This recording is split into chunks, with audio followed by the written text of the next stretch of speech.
Hi, I'm Mick Drew, Senior Sports Physiotherapist at the AIS. Even the fittest athlete will experience injury at some point in their career. This is where strapping comes in and can play a role in rehabilitation and preventing subsequent injury. Here at the AIS, we've been exclusively using Elastoplast for the last 20 years. I'm here today with Michael Roger, Australian Paralympian, recent bronze medalist at Rio, and just all-round nice guy. Thanks, Mick. Being a track and field athlete, I find rolling your ankle is a common injury. Learning the right technique to strap your ankle is a very useful tool to have to keep me on the track. That's right. Research contained within the AIS shows across all sports there's 3 common injuries: lumbar spine, knee and ankles. Today we're going to focus in on the ankle region. To prepare the skin for strapping, we recommend first removing the hair. Following this, clean the area with a tape remover to remove the body oil and any previous tape adhesive. Cover any rashes or broken skin with a non-stick wound pad, and for sensitive skin, apply an underwrap to the area. So let's go. The first thing you'll notice is when you're taking the tape off the roll, there's an easier and a harder way to do this. The easiest way is to put it on and then make sure there's a slight angle so that you can follow the contour of the leg. Once you're at the end, simply tear it off.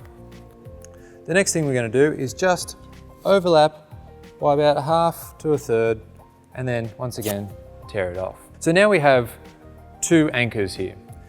These bits of tape are basically where all the other pieces are going to join onto, hence the name, the anchor. From now, what we need to do is pay attention to how big this bone is. We want to make sure that that's completely covered at the end of these stirrups that we're about to put on. So, starting at the top of your anchor, cover the back of the bone here, come around the heel, and then tear it, and then slight pressure, but not a great deal. That'll help you just lay the tape down nicely, and then just pat it down. The next part is to then just overlap by a little bit and repeat. Apart from making it look nice, having it flush will also stop some pressure points once you put more and more tape on. A little crease can become quite apparent, particularly under the foot. Next, we're going to put a figure 6, which is kind of like a stirrup, except it's going to come back and wrap around. So in this one, we're going to start almost where we did with the stirrups, come down, and then, as you did with the previous stirrup, tear it off, but this time we're just going to come across and join back up. And they can be variable depending on the size of the ankle as well. So now we have the anchors, the stirrups, a figure of 6. The next part that we're going to do is a heel lock. There's a couple of different ways to do this. I'm going to show you the way that I prefer. Just over the years, I found that it's the easiest. So I'll start this time with a little bit more of an angle than we did before, and you'll see that I've rolled the tape out. So these should actually be really easy to do if done well. If you're finding that you have to play with the angles or you're really forcing the tape, something's gone wrong. So from here, if you get the angle right, you should, with just a slight pressure, be able to wrap down, around, and finish back where you started, okay? If you haven't finished where you started, something's gone wrong. Take it off and reapply.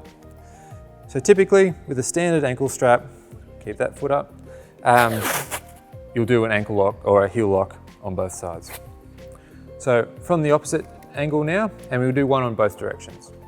You'll go down, playing with the natural line of the ankle, around, and then you'll see now this is my first piece, and then when I'm finishing off, it's right over the top. And then once again, just tear and lay it down. After each piece of tape, I'll go and squish all the bits of tape together. They'll make sure that the tape lasts a little bit longer when you're running around. Obviously, when you're moving the ankle, there's going to be a bit of movement, so you want to start as flush as you can. So from here, what we're going to do now is make sure they don't get a tape cut. It's unfortunately one of those side effects that can happen, but you can easily prevent this from happening. So tear off just a little bit. And what we say to our athletes here is just close the windows. So you'll see at the back, there's a little piece of skin there, and this will cause a bit of a point of contact where the skin will get irritated. It'll dig in basically. So simply what we're going to do is just close the windows. So if you see any skin, you're just going to put a little bit of tape over the top just to close those windows. And what that will do is just distribute the essentially the force of the tape evenly over the skin.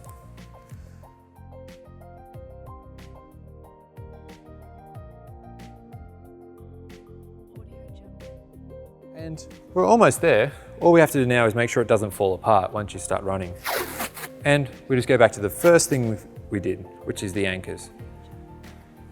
So put it on using the angle of the calf there.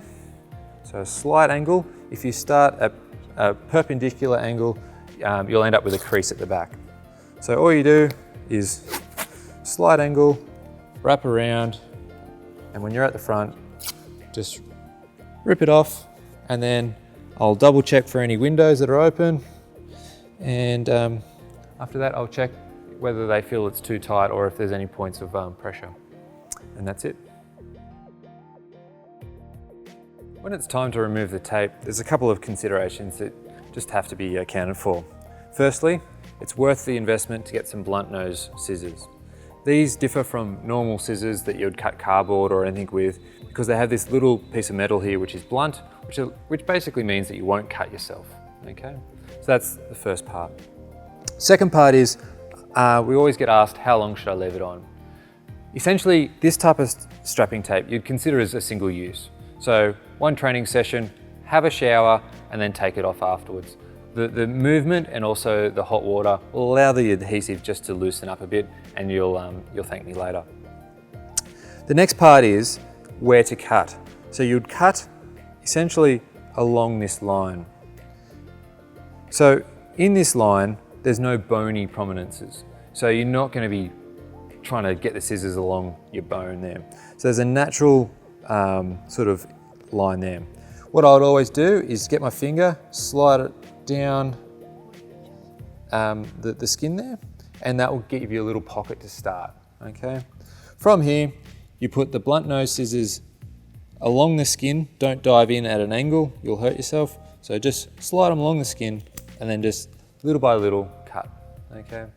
The other part is, we always say, if it's your ankle, you take your own strapping tape off. And this can really essentially assure that you're not going to cut yourself because you can feel as you go.